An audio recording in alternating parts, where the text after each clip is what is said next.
porque es tiempo de cuarto grado.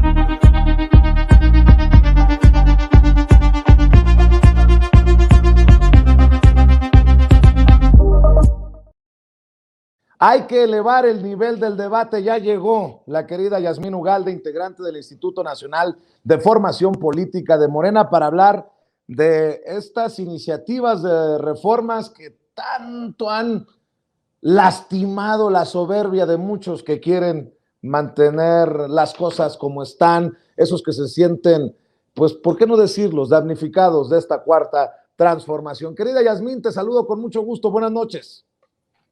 Hola Vicente, buenas noches a ti y a tu auditorio. En efecto, hay que elevar el nivel del debate y el día de hoy queremos platicar precisamente de estos pedacitos que nos ha venido compartiendo el presidente ya al respecto de la reforma política.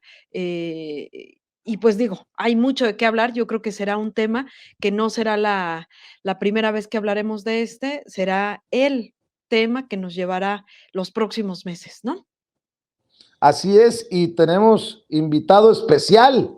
Ya llegó Federico Anaya Gallardo, abogado defensor de derechos humanos, licenciado en Derecho por la Facultad de Derecho en la UNAM, abogado defensor de derechos humanos, asesor político, columnista de La Jornada San Luis y el portal de Julio Astillero. Te agradezco mucho, Federico Anaya Gallardo, que también nos acompañes para hablar de esto que tiene enervados a muchos contra el presidente Andrés Manuel López Obrador. ¿Cómo te va?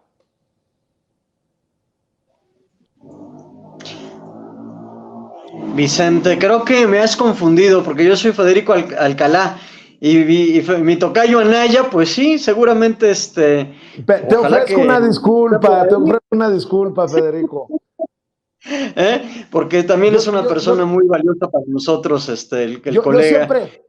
Federico, yo siempre tengo que aceptar los errores como responsable de este espacio sin censura. Perdóname, Federico, me dijeron, va Federico, pues yo ahí voy como el Borras. Te ofrezco una disculpa. Oye, pero si lo Federico tienes en la lista de espera, ponlo, porque yo también quiero escucharlo.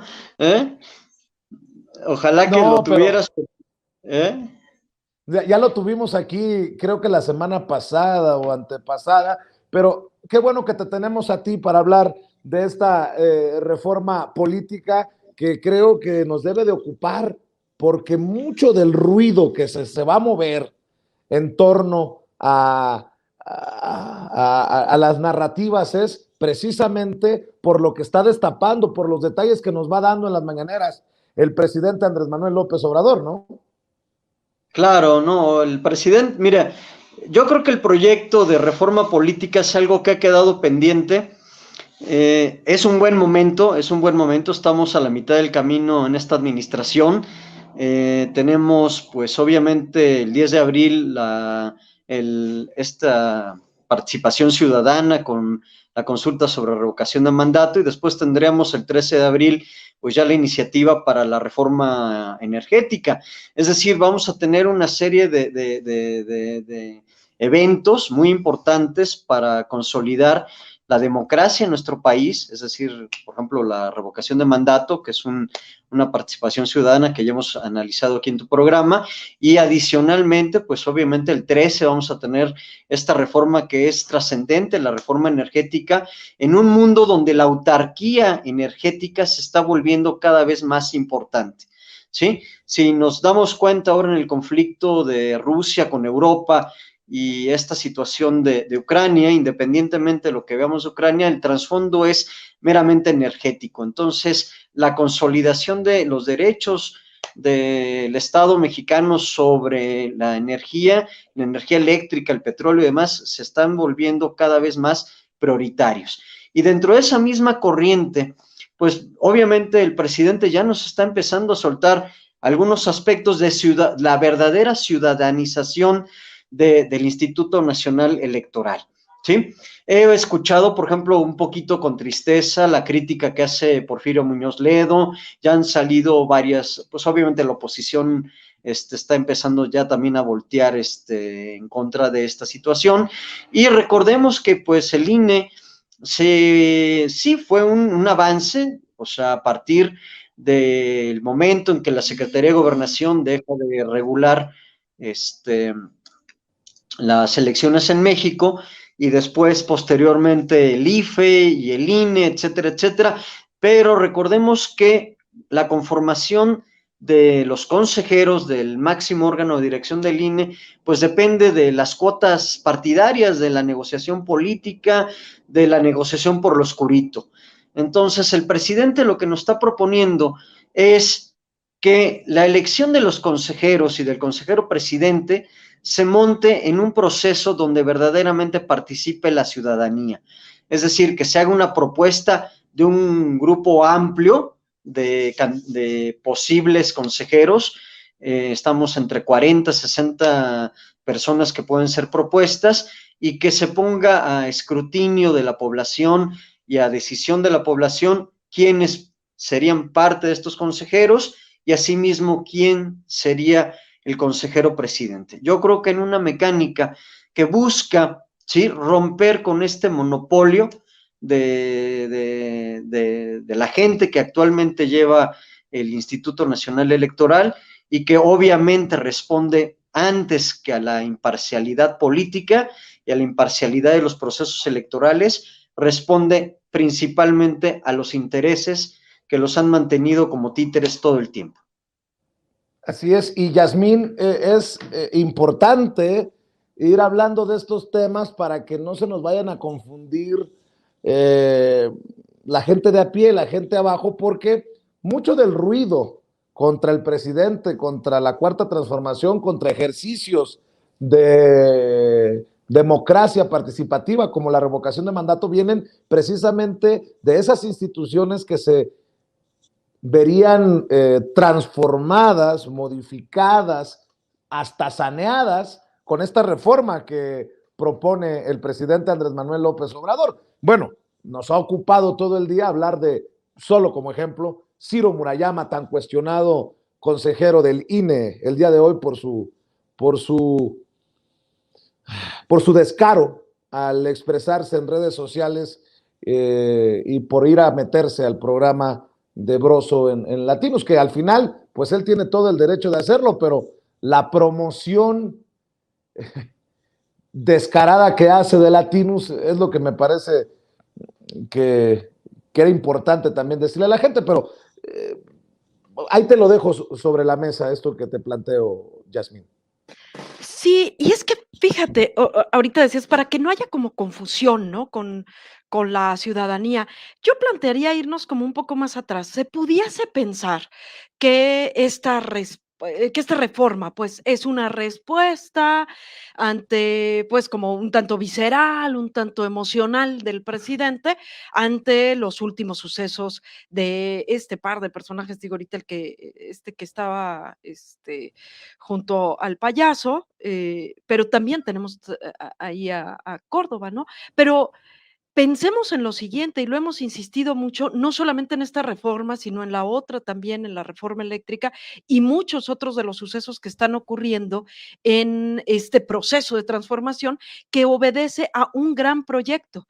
Cuando ustedes recordarán cuando aquel mensaje que daba López Obrador hace algunos años ya, cuando decía al diablo las instituciones, era poder poner el dedo ahí en donde estamos cuestionando el cómo se articulan estas instituciones, cómo operan estos distintas instituciones. Era poner en duda pues, y poner por delante la desconfianza ante estas instituciones. Entonces, hablar actualmente de esta reforma obedece a eso otro. Por supuesto, digo, es la más sentida hablar de esta reforma político, porque habla del INE, que aparte ha sido uno de los grandes tropiezos que ha tenido este proceso de transformación, dado que desde hace muchos años se decidió que este movimiento fuera no solamente pacífico,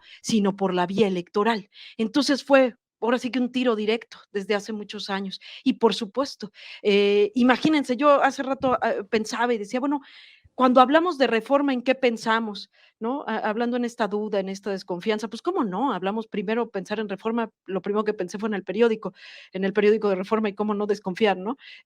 Pero también pensé, y aludiendo un poco a nuestro movimiento, en esta avenida, ¿no? Esta gran avenida, la avenida Reforma, que fue tomada en el 2006, precisamente, ¿no? Y esto lo traigo a colación por eso, porque lo primero que no tendría que haber una confusión es que esto no es un berrinche del presidente, esto es parte del camino que hemos decidido andar en lo que hemos llamado la cuarta transformación, ¿no? Es todo un Así proyecto. es. Y este proyecto llevaba y contemplaba esta reforma, ¿no? Ujú. Maestro Federico Alcalá Méndez, ya por cierto, corregido y aclarado. Querido maestro, a ver, hablo de que es lo que a mí también hasta me apasiona, ¿no? El papel que han jugado los medios de comunicación, porque ya veo, van contra los plurinominales, pero la izquierda llegó al Congreso por plurinominales, como precisamente Ciro Murayama pone de ejemplo al papá de Lorenzo Córdoba, Arnaldo Córdoba, que llegó por la vía plurinominal. El presidente quiere una reforma electoral al estilo Mussolini. Y mucha de esta basura es la que va saliendo en los medios de comunicación, ¿no?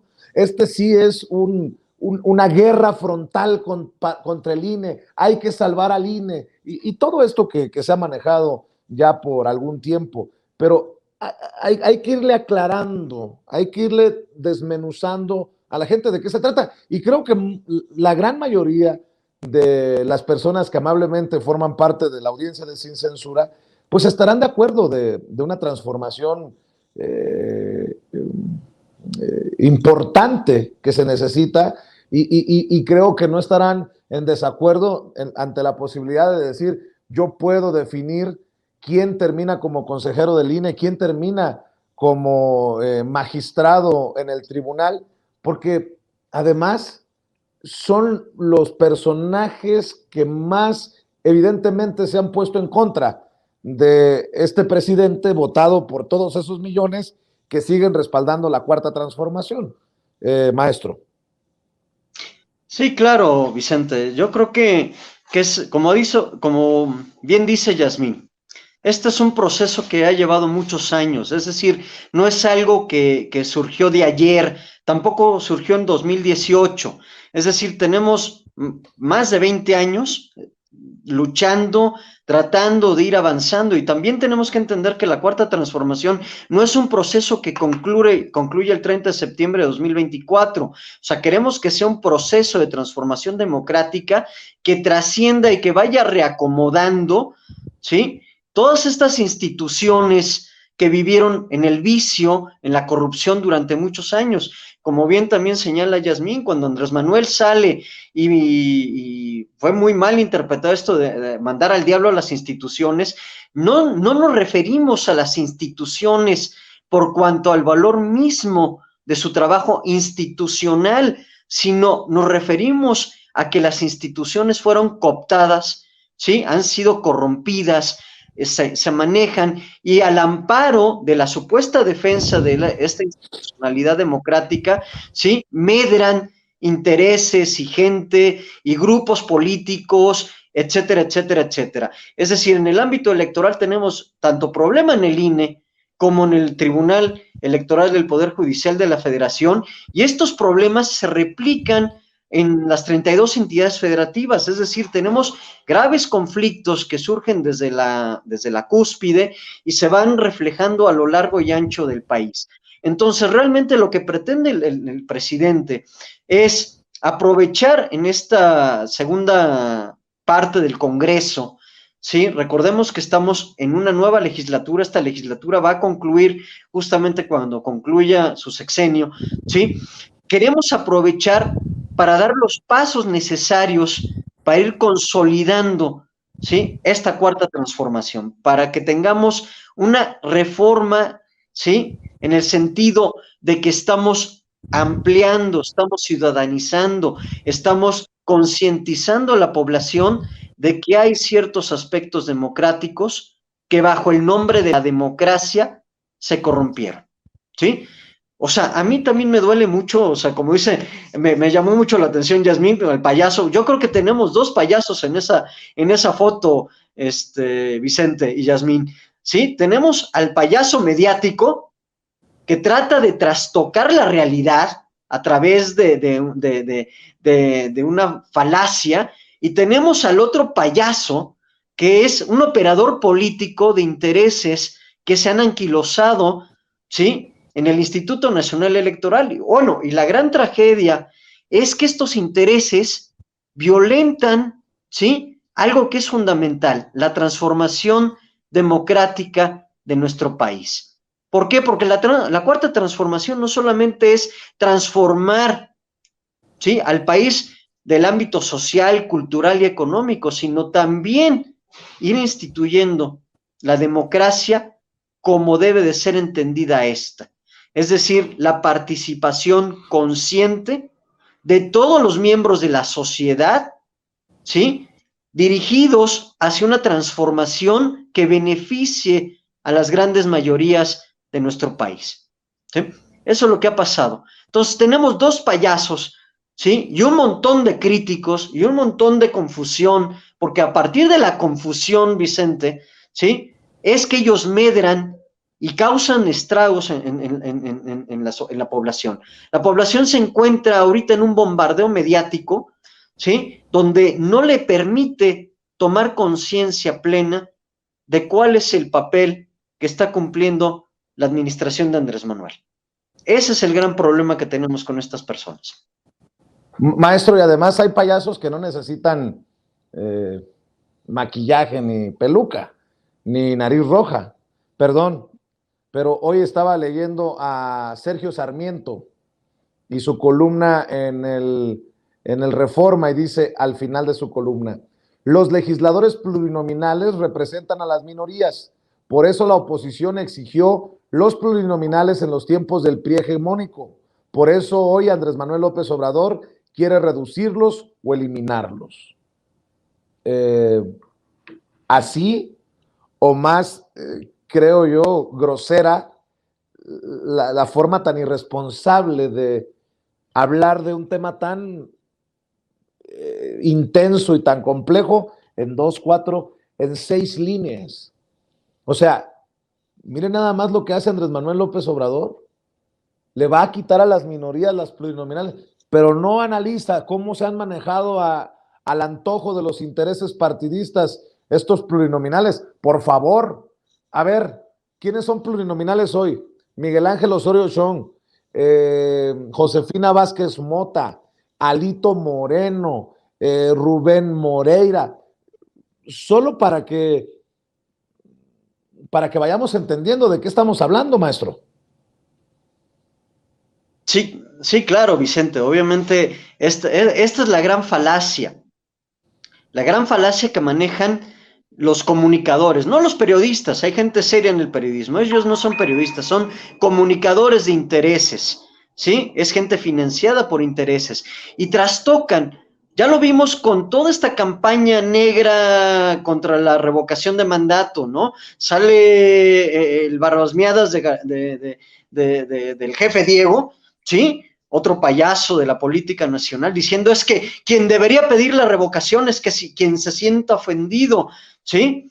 Entonces, igual cambian esta idea. O sea, sí, claro, por muchos años el régimen de plurinominales, que tiene un antecedente en el tiempo de don Jesús Reyes Heroles, hace muchísimos años, donde donde el PRI hegemónico trataba de simular una especie de democracia, dándole unos pequeños curules, ahí te doy unos cuantos curules que no me van a afectar en mi mayoría, pero para que vean que somos una democracia, y se ha ido pervirtiendo a lo largo del tiempo, ¿sí? Cuando dicen que nosotros al ser oposición nos beneficiamos de los plurinominales, debemos entender que no es que nos hayamos beneficiado de la figura de los plurinominales.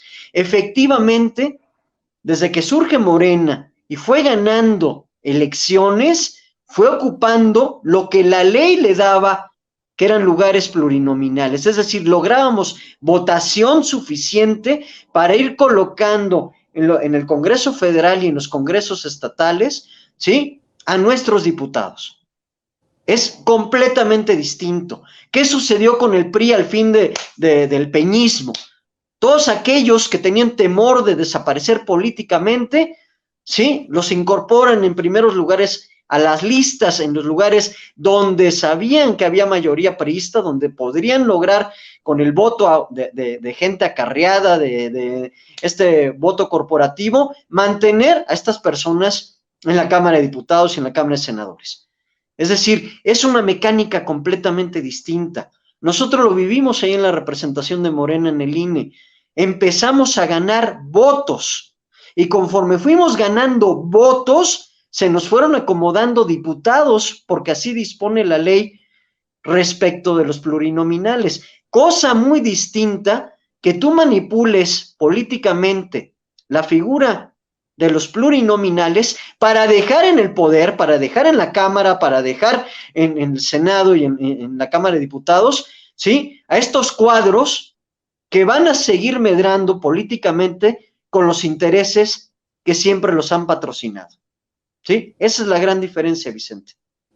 No podemos, la gente no puede comparar, ¿sí? La crítica que hace Sergio Sarmiento es una crítica manipulada para tratar de hacerle creer a la gente que nosotros nos beneficiamos y ahora estamos atacando algo de lo cual nosotros nos beneficiamos. No, nosotros no nos beneficiamos, ganamos posiciones de manera y al mismo momento y de la misma forma en que fuimos ganando votos para ir acomodando a nuestros diputados en el Congreso.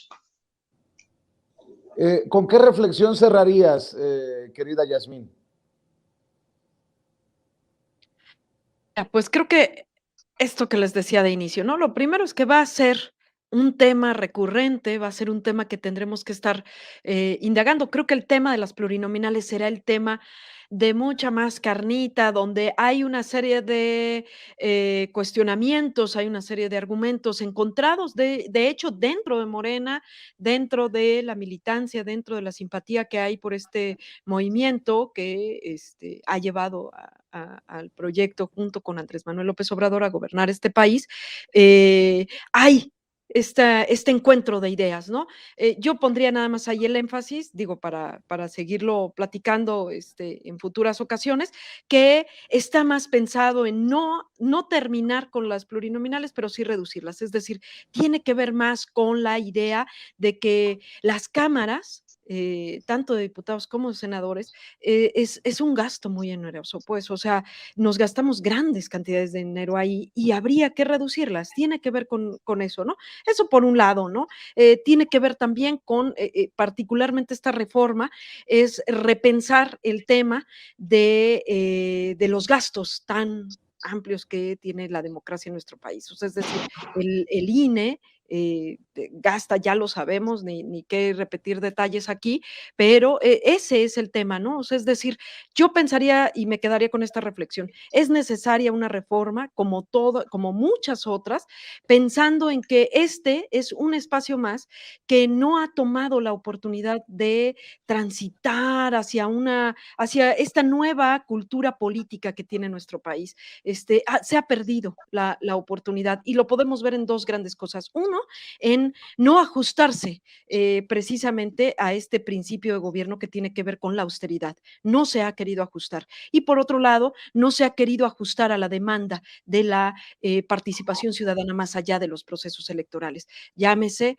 la revocación de mandato y llámese el juicio a expresidentes. Estas han sido las dos grandes faltas de este instituto, por lo cual amerita en este momento pues una reforma y una modificación, un cambio, siempre para una mejora, ¿no? Estando al nivel, a la altura del proceso histórico que estamos viviendo. Yo me quedaría con eso, pues.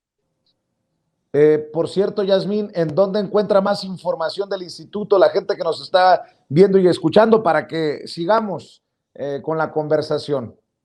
Por supuesto, los esperamos como siempre en las distintas plataformas del Instituto Nacional de Formación Política, en Facebook, en Twitter, en YouTube. Hay también un canal de Telegram donde se recibe información puntual, constante, y no olviden esta otra plataforma que hemos insistido mucho, que tiene que ver con Morenflix. Es igual que la otra, pero en Chairo. Muy bien, y permítanme despedir como se merece al maestro Federico Alcalá. Federico, yo nada más lo quiero decir para que vean el tamaño de la pifia de tu... Y como yo no tengo ningún empacho cuando me equivoco, admitir las fallas, no sé en dónde nos perdimos ahí, en qué momento no nos dimos cuenta que Federico, pero quiero decirle a la gente un poco de tu currículum. Licenciado en Derecho por la Universidad Nacional Autónoma de México. Maestría en Derecho por la Unidad de Estudios de Posgrado de la Facultad de Derecho de la UNAM, grado obtenido con mención honorífica. Catedrático definitivo por oposición de la Facultad de Derecho en la UNAM. Director de 17 tesis profesionales, una ganadora del Premio Estatal de Transparencia del Estado de México en el 2010. Ha sido director de recursos de revocación y revisión en la Secretaría de la Función Pública, director de Asesoría Jurídica B en la Secretaría de la Función Pública, director consultivo y de Asuntos Notariales en la Consejería Jurídica del Distrito Federal, director del Registro Aeronáutico Mexicano en la Secretaría de Comunicaciones y Transportes. Ha sido asesor legal en la representación de Morena ante el Instituto Nacional Electoral en las elecciones a la gubernatura del Estado de México y para presidente de la República. Ha sido candidato a diputado por el segundo distrito local del Estado de Querétaro. Ha sido asesor legal de campaña en diferentes campañas como una a la gubernatura del Estado de Querétaro. Ha sido representante ante el Instituto Electoral del Estado de Querétaro por el segundo distrito electoral local. Así que, mi querido maestro, espero que aceptes mi disculpa y no me la pongas en la lista negra y cuando te vuelvan a invitar de Sin Censura no dices, no, yo no quiero ir con ese Vicente Serrano. No, es un placer estar contigo, Vicente Serrano. Es un placer estar compartiendo también con Yasmín este espacio. Les puedo asegurar que mi compromiso con esta cuarta transformación y con Andrés Manuel tiene muchos años, es muy sincero, es de corazón y sinceramente por ver que mis estudiantes, la gente que formo ahí en la Universidad Nacional tengan un mejor futuro y tengan un país digno y como debe ser, me impulsa a apoyar estas causas. O sea, yo siempre he coincidido con algún aspecto que también se maneja desde el Instituto Nacional de Formación Política, que es trascender esta visión de funcionario o servidor público a un servidor popular. Entonces, las causas populares, como bien ha dicho Andrés Manuel, están por encima de los intereses particulares y yo soy un convencido de ello y te felicito a ti porque nos abres unos espacios fabulosos en los medios de comunicación y obviamente agradezco mucho a Yasmín que siempre me consideren para platicar un rato con ustedes y obviamente pues también un saludo y un gran aprecio a Federico Anaya, a quien también aprecio y admiro mucho. Claro, un día los voy a juntar a los dos, vas a ver aquí en Sin Censura. Maestro Federico Alcalá Méndez, te agradezco mucho por estar con nosotros. Querida Yasmín, nos vemos el próximo viernes en otra oportunidad para dialogar Hasta luego, sin censura. Vicente. Cuídense mucho. Buenas noches. Gracias. Que descansen. Buenas noches. Amigos, amigas, regresamos en breve, pero mientras seguimos hablando sin pelos en la lengua, sin censura, usted puede suscribirse a nuestros 3 principales canales en YouTube. Sin Censura Media, en donde tenemos más de 1,600,000 suscriptores, Sin Censura TV, en donde tenemos más de 1 millón de suscriptores, y en Sin Censura Presenta, en donde queremos llegar muy pronto a los 100,000 suscriptores. Si usted ya está inscrito en Sin Censura Media, suscríbase en Sin Censura TV. Si ya está suscrito en Sin Censura TV y Sin Censura Media, suscríbase a Sin Censura Presenta. Recuerde que es gratis, no tiene que sacar un solo centavo de su bolsillo para apoyarnos. Dele clic en la campanita para que los señores y señoras de YouTube envíen las notificaciones cuando estemos transmitiendo en vivo y en directo o estemos subiendo videos. También nos puede seguir en Twitter en @_Vicente Serrano y hasta en Instagram. Ojo, también estamos en Instagram. Son nuestras redes sociales y con el apoyo de ustedes seguimos creciendo, porque con ustedes todo, sin ustedes nada.